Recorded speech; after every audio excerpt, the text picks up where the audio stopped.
10월 13일 목요일입니다. 잠언 6장 20절에서 35절까지 말씀 제가 봉독합니다.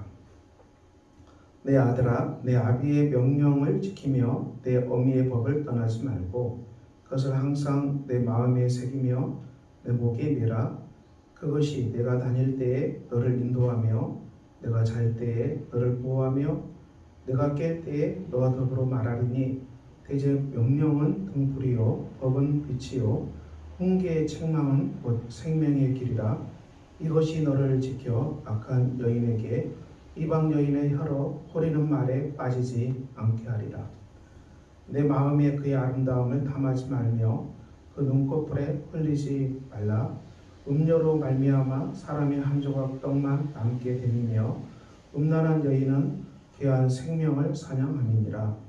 사람이 불을 품에 품고서야 어찌 그의 옷이 타지 아니하겠으며 사람이 숯불을 밟고서야 어찌 그의 발이 되지 아니하겠느냐.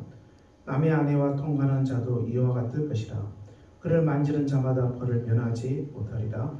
도둑이 만일 줄일 때에 배를 채우려고 도둑질하면 사람이 그를 멸시하지는 아니하려니와 들키면 7배를 갚아야 하리니 심지어 자기 집에 있는 것을 다 내주게 되리라. 여인과 가늠한 자는 무지한 자라.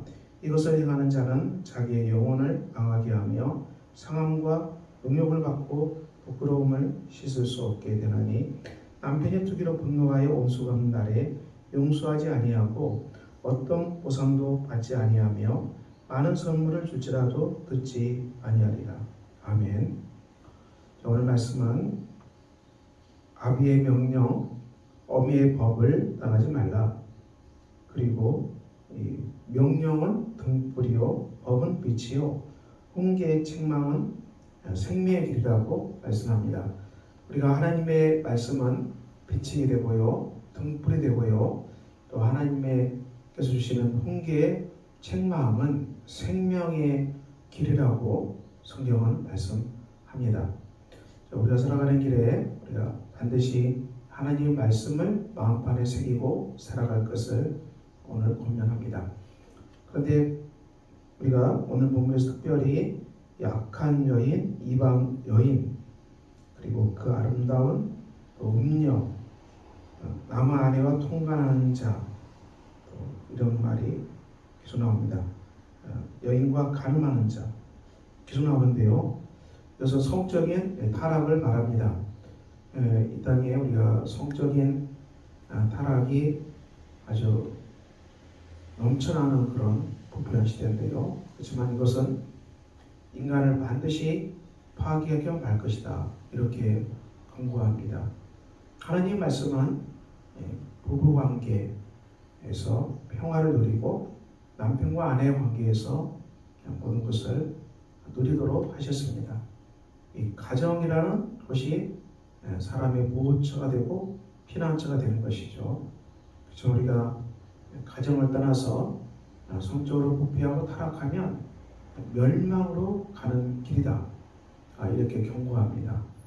이 길을 벗어나지 말라. 이렇게 경고하고 있습니다. 우리가 어떻게 하면 하나님 주신 말씀을 잘 지킬 수 있을까요? 그것은 우리가 주 안에서 평화를 누리는 것입니다. 하나님 앞에 기도함으로 평강을 누리는 것입니다. 우리가 마음속에 많은 답답함이 있고 또 마음속에 많은 근심이 있다 할지라도 우리 하나님께 나아가서 기도하는 것입니다. 이 땅의 고난의 문제들이 정말 우리를 난감하게 합니다. 욥이 그런 엄청난 고난을 당했습니다. 흑암 속에서 그가 들은 음성은 모든 만물이 하나님의 창조다. 그리고 욥도 하나님께서 창조한 존재다. 주님은 이것을 말씀하셨거든요. 우리가 삶의 환경 때문에 늘 불평하고 불만합니다. 우리가 돈이 있고 없고 또 환경이 가난하고 부하고 또 여러 가지 우리 삶의 환경, 현실, 불평, 불만으로 가득한 사람들을 많이 보게 되는데요. 그렇지만 욥이 받았던 말씀처럼 그리고 환경, 그리고 우리에게 주신 것들, 이것들이 다 작든지 많든지 가난하든지 부하든지 우리가 주님의 것으로 인정합시다. 하나님의 것으로 인정합시다. 삶의 현실도 하나님이 주신 것으로 우리가 인정하고 받아들이는 지혜가 필요합니다. 그것에 대해서 신약 성경은 너희가 다만 충성할 것을 명령하십니다. 주신 것에 대해서 충성하면 더 많은 것으로 내게 맡기겠다, 이렇게 말씀합니다. 하지만 우리의 영혼은 하나님으로 말미암아 기쁨을 누리는 그 길을 찾아갑시다. 사마리아 여인이죠. 예수님을 만난 사마리아 여인. 이 사마리아 여인은 남편이 5명이 있어도 만족하지 못했습니다. 우리가 남편 5이 있는 여자도 만족감이 없었다. 우리가 세상의 환경과 현실은 아무리 먹어도 갈증이 나는 것이죠. 그것들이 결코 그런 것으로 만족할 수 없다는 것을 말합니다. 예수님은 이 사마리아 여인에게 하나님께서 주시는 생명수의 강, 생수의 강을 말씀합니다. 예수 그리스도를 믿는 사람들에게는 그 안에서 생명의 강이 넘쳐날 것이라고, 하나님 주신 기쁨과 평화의 강이 넘쳐날 것이라고 주님은 말씀하셨습니다. 우리가 살아가는 이 시대에 우리 마음속에 여러 가지 미움과 여러 가지 분노와 불평과 원망으로 우리가 정말 곤혹스러울 때가 얼마나 많습니까? 그렇지만 이런 것들은 다 하나님 앞에서 비웁시다. 깨끗하고 정결하게 비웁시다. 고백함으로 우리가 모든 죄를 주 앞에 토해냅시다. 다윗도 하나님은 상한 심령을 기뻐하신다고, 하나님이 구하시는 제사는 상한 심령이라 했습니다. 우리가 삶의 인생길에서 여기저기 깨지고 무너지고 아픈 것들이 참으로 많이 있습니까? 그렇다면 아프고 깨지고 무너진 것들 우리 하나님 앞에 기쁨으로 드립시다. 깨지고 상하고 지치고 염려하고 이런 많은 아픈 것들을 그리스도 십자가 앞에 내려놓고 고백합시다.